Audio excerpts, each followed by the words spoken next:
трансплантацијата на бубрек од сроден донатор кај нас, доктор Дохчев, поправете ме ако грешам, меѓутоа се работи повеќе од 40 години. Каде е нашата земја во споредба со регионот, со околните држави? За последниве 7-8 години навистина стана еден бум, еден ек на трансплантационата хирургија. Допред, да кажам, 2011 и јас бев член на тимот, под раководство на тогашниот шеф на тимот професор Попов, направивме енормен број на трансплантации. Значи од 90-та година до тој период настана 216 трансплантации, што е една импозантна бројка за период од 15 години. А тие 3 години, што сакам да ги посебно истакнам, 2012, 2013 и 2014, направивме 110 трансплантации само за тие 3 години. Колку често и колку е успешна да се реализира трансплантација од кадавер, односно од починат донатор?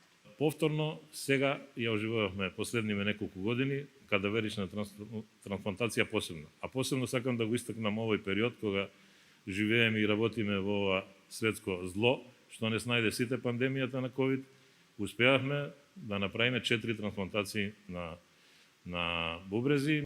Како може сите да влијаеме на подигнување на свесноста за важноста на органодарителството?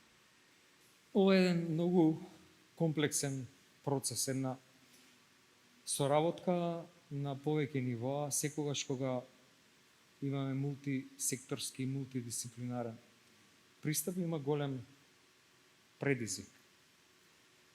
Меѓутоа, да имаме согласност од семејство на починат донор е нешто што на вистина не треба да се пропушти. И тогаш доаѓа до израз дали е системот спремен, дали можеме ние на брзина да се мобилизираме, да се организираме.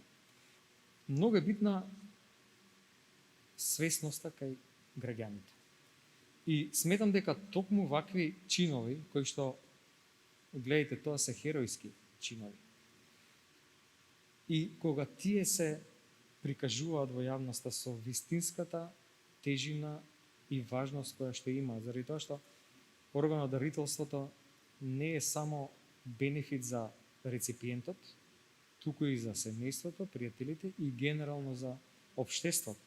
И ми се чини дека ниту еден настан во нашиот здравствен систем немал таква видливост и импакт како што имаше трансплантацијата на срце.